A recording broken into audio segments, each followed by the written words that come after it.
పాపం అని అడుగుతా ఉన్నాను. ఆంధ్రప్రదేశ్లో 8 ఎయిర్పోర్ట్లు ఉన్నాయంటే ఆ రోజు కాంగ్రెస్ పార్టీ ఏర్పాటు చేసింది. మరి ఈరోజు తెలంగాణలో ఒకే ఒక ఎయిర్పోర్ట్ ఉన్నదంటే మరి ఎవరు పొరపాటు అడుగుతున్నాను. భోగాపురంలో ఇటీవల మోడీ గారు వచ్చిన తర్వాత మరి అద్భుతమైనటువంటి ఎయిర్పోర్ట్ వచ్చింది.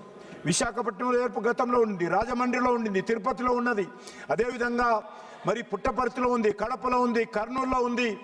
మరి కనీసము మరి తెలంగాణలో కొత్తగూడెంలో, అదేవిధంగా ఆదిలాబాద్లో కావాలి, వరంగల్లో కావాలంటే 10 సంవత్సరాలు బీఆర్ఎస్ పార్టీ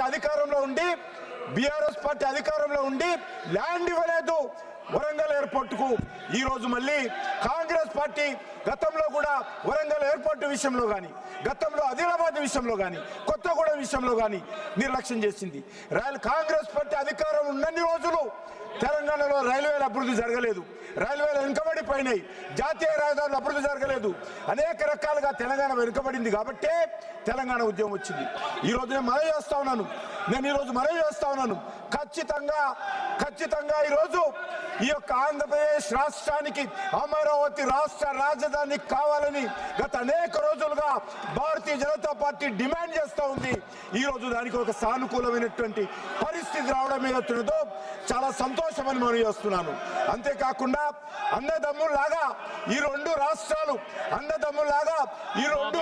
అభివృద్ధి చేసుకోవాల్సిన అవసరం ఉంది, వేగవంతమైనటువంటి అభివృద్ధి జరగాల్సిన అవసరం ఉంది. దానికోసమే ఈరోజు తెలంగాణ వచ్చింది.